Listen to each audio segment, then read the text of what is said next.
itu marjuh, dhaif, dhaif. Mazhab Asy'ariyah mereka menakwilkan hal ini, tetapi mereka pun sebahagian di kalangan ahli sunnati wal jamaah.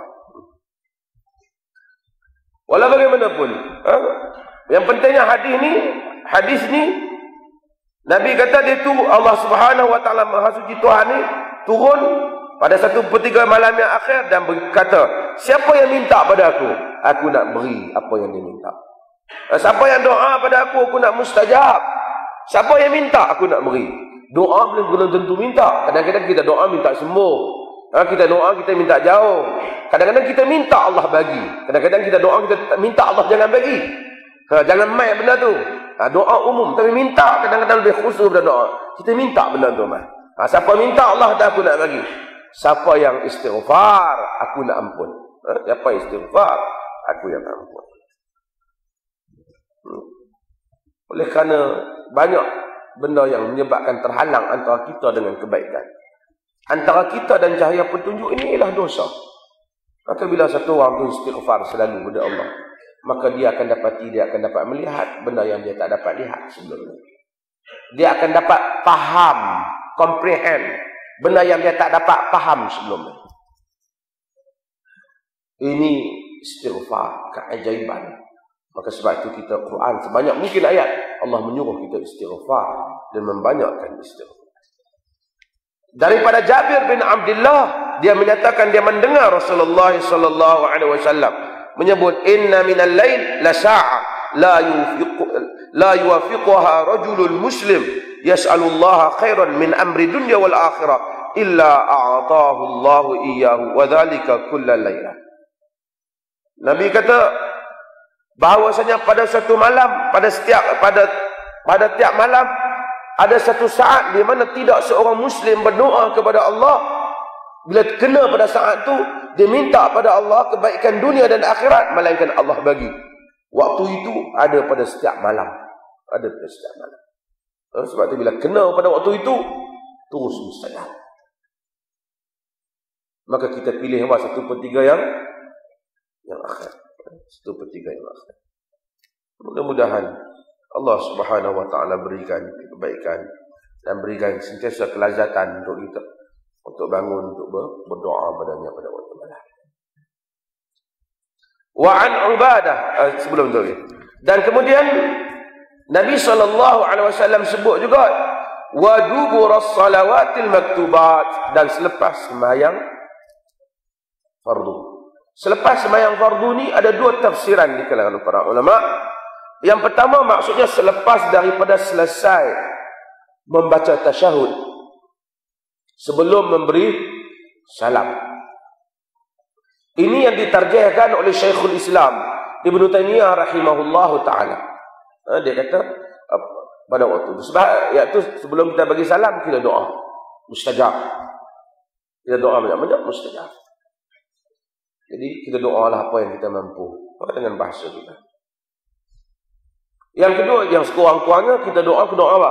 Allahumma inni a'udzubika min adzabi jahannam wa min adzabil qabr wa min fitnatil mahya wa mamat wa min syarri fitnati masiihid dajjal. Yang Nabi ajar 4 perkara yang kita minta pada Allah supaya kita lindung. Ini disebut dalam hadis yang diriwayatkan oleh Imam Al-Bukhari. Jadi jangan lupa kita sentiasa setiap hari kita minta ke Allah, minta jauh pada api neraka, minta jauh daripada azab kubur, minta jauh daripada fitnah dajjal, dan minta jauh daripada fitnah selepas hidup, semasa hidup dan selepas mati. Mudah-mudahan Allah selamatkan kita. Al-Imam Abu Bakar Al-Turtusi, seorang alim besar, dia berkata, innahu laisa bifaqih man kana lahu ila Allah hajah thumma nama anha fil ashar. Kata dia bukan orang cerdik, orang yang ada hajat dengan kepada Allah Ta'ala, tapi tidur pada waktu sahur. Kadang-kadang ramai tu, saya nak buat macam mana, ada masalah banyak. Saya ni masalah banyak lah, buat macam mana. Doa, tak duduk doa. Orang kalau dia betul-betul dia merasai kelazatan doa, kita tengok dia relax. Kita akan tahu dia akan tenang. Kata Abu Bakar At-Turtusi, bukan orang cerdik. Dia ada masalah, dia duduk tidur pada waktu sahur. Ada masalah, bangun, doa ke Allah pada waktu sahur. Minta supaya Allah tunaikan hajat. Dan kadang-kadang bila kita doa pada Allah, kita tengok, kita jalani kehidupan, baru kita tahu masalah kita tak rasa besar, kecil. Mata kita nampak besar, sebenarnya hakikatnya kecil. Urusan Allah yang terdahulu dan yang kemudian. Wa an Ubadah bin Samit radhiyallahu anhu anna Rasulullah sallallahu alaihi wasallam qala ma 'ala al-ardi muslim yad'u Allah ta'ala bi da'watin illa ataahu Allah iyyaha aw sarafa anhu min as-su'i mithlaha ma lam yad'u bi ithmin aw qati'atir rahm. Qala rajulun min al-qaum idza nukthir qala Allahu akthar. Qala at-Tirmidzi wa qala hadithun hasanun sahih. Wa rawahu al-Hakim min riwayat Abi Sa'id wa zada fihi aw yaddakhir lahu min al-ajri mithlaha. Ini hadis yang sahih yang diriwayatkan oleh Imam At-Tirmidzi daripada Ubadah bin Samit radhiyallahu anhu. Ubadah bin Samit ialah sahabat Nabi sallallahu alaihi wasallam. Ubadah ni sahabat besar dia. Dia terlibat, dikatakan hampir semua peperangan yang Nabi terlibat, Ubadah dia terlibat. Ubadah bin Samit. Masya Allah sahabat ni. Dan dia juga salah seorang daripada nuqaba, daripada naqib. Kita nak guna perkataan naqib. Naqib ni dia nuqaba, hak orang hak yang pemimpin, yang mana mengambil bai'ah dengan Nabi SAW pada malam Al-Aqabah, Lailatul Aqabah. Nabi SAW sebelum pergi hijrah tu, Nabi janji dulu wakil-wakil Madinah ni, Yathrib ni, mari ambil janji setia dengan Nabi pada waktu malam gelap di Aqabah, bahawasanya mereka akan mempertahankan Nabi SAW. Tingkat pertama mereka janji nak ikut. Yang kedua, mereka Aqabah yang kedua, mereka janji nak pertahankan Nabi. Macam mana mereka pertahankan kaum keluarga mereka? Yang tu kita panggil perjanjian Aqabah. Ubadah bin Samit ni salah seorang yang terlibat dalam perjanjian. Sebab itu sahabat ni dinilai, bukan dinilai dengan apa? Dinilai dengan lama dia masuk Islam, dinilai dengan apa yang dia terlibat dengan Nabi SAW. Siapa yang terlibat dalam perang Badar ada naik nilai makam dia. Siapa yang terlibat dengan perjanjian Aqabah, tinggi kedudukannya. Ini peristiwa-peristiwa penting. Sebab itu Sayyidina Umar bin Khattab radhiyallahu anhu, dia duduk dengan 2-3 orang dan satu bilik dalam rumah. Dia kata ni, tamannaw. Dia kata hamba bercita-cita. Sebut apa cita-cita hamba.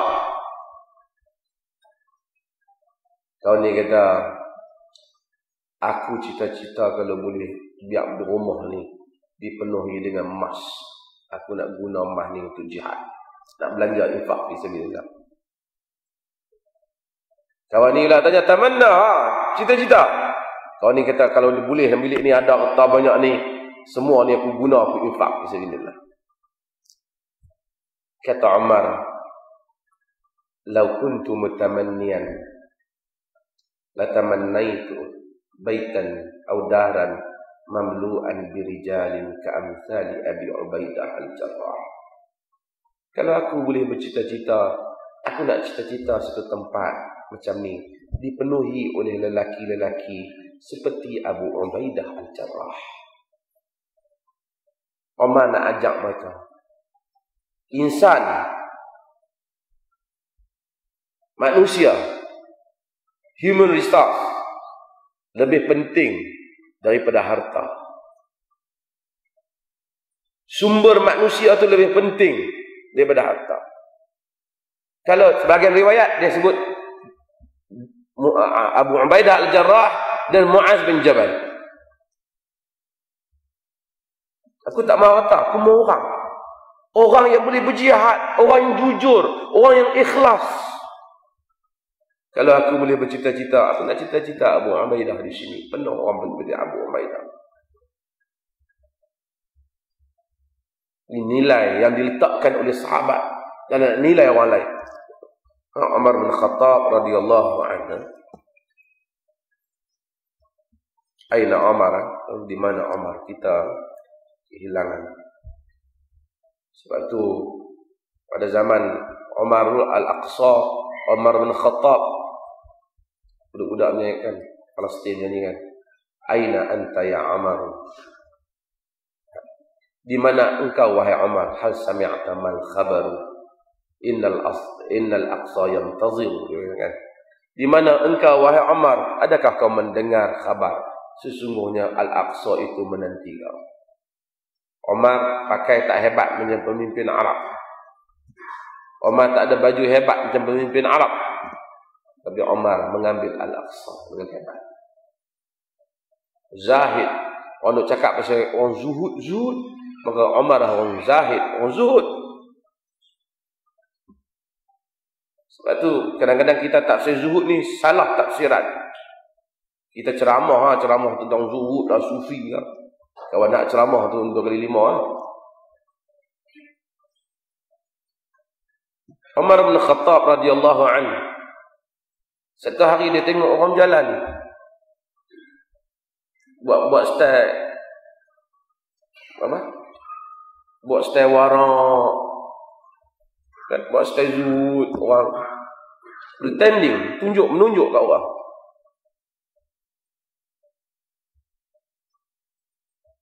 Umar pipi, Umar ni dia ada satu kayu dia suka pegang, durrah. Kan bukanlah kayu besar pukul orang dah. Tapi dia pegang kayu dia pukul dia tak apa, dia pukul, kita tak sabar, dia khalifah. Ni kita apa aku cari kayu satu dia nak pukul orang kampung dia. Kerana dia khalifah. Dia pukul dia diturun. Dia pukul. Dia kata, la tumit alaina dinana fa amatakallah. Jangan kau membunuh agama kami. Tuhan bunuh. Kamu apa duk jalan buat jadi passiveness. Jadi lembek tak betul pasal. Laziness. Jadi malas tak betul pasal. Jadi slow jalan tak buat apa. Dunia berlaku apa pun dia Umar marah. Umar pukul. Sebab tu selepas Umar apabila orang tengok ada orang duk tunjuk warak tu, dia kata kami tengok Umar lah, dia paling warak tu, setara ni tak warak. Umar warak. Jalan pantas, cakap jelas, pukul sakit. Yalah biasalah, dia pernah juga dia pukul orang silap pun dah. Satu hari dia Umar bin Khattab, dia tengok satu orang lelaki duk sembang orang perempuan galak, semua kat jalan di Madinah. Dia pipi cengih Umar kan, dia khalifah, dia pukul kan tu. Pukul. Dia apa salah aku pukul aku? Dia tak sembang perempuan ke apa? Lah, dia kata ni isteri aku. Akan lupa isteri hang. Tak boleh ambil sembang di rumah. Yang duk sembang menyebabkan orang sangka buruk kan, yang duk sembang orang satu orang perempuan pergi jalan. Dia kata, wahai Amirul Mukminin, aku ni bukan orang sini, aku orang luar Madinah. Duk bincang dengan bini aku ni, kita nak bermalam di mana? Oh ya kau, orang kata ambil tongkat, hang pukul aku balik. Dia kata, tak apa, 3 kali orang bagi dia pukul aku balik.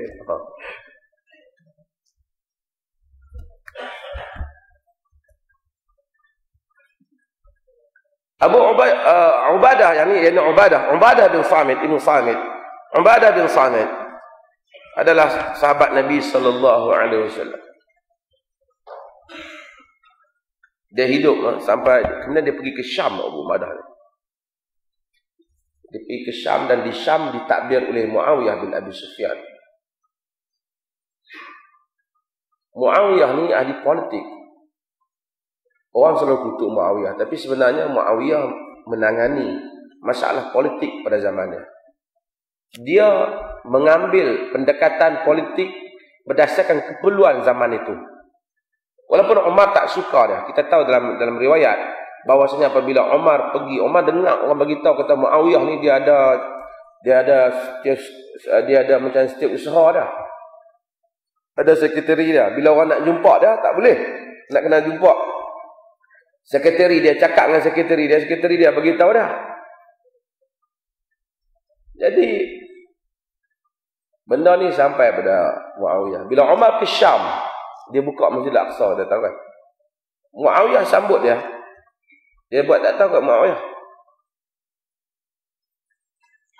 Dia buat tak tahu pada Muawiyah, dan Muawiyah ikut panggil ya Amirul Mukminin, Muawiyah gubernur. Dia buat tak tahu. Abdul Rahman bin Auf, Umar bin Khattab, tuan-tuan, dia hebat sehingga dia sendiri susah hati bimbang orang takut kat dia. Dulu masa dia muda pun dia memang hebat. Dia daripada Bani Adi ni, satu klan yang kecil kalau nak dibandingkan dengan Bani Hashim semua. Dia orang ni besar-besar. Dia Quraisy juga tapi kecil. Tapi satu orang yang hebat. Daripada muda dia sebelum masuk Islam, kita tahu sejarah dia memang hebat. Bila dia masuk Islam, dia jadi khalifah. Sengih ramai orang takut.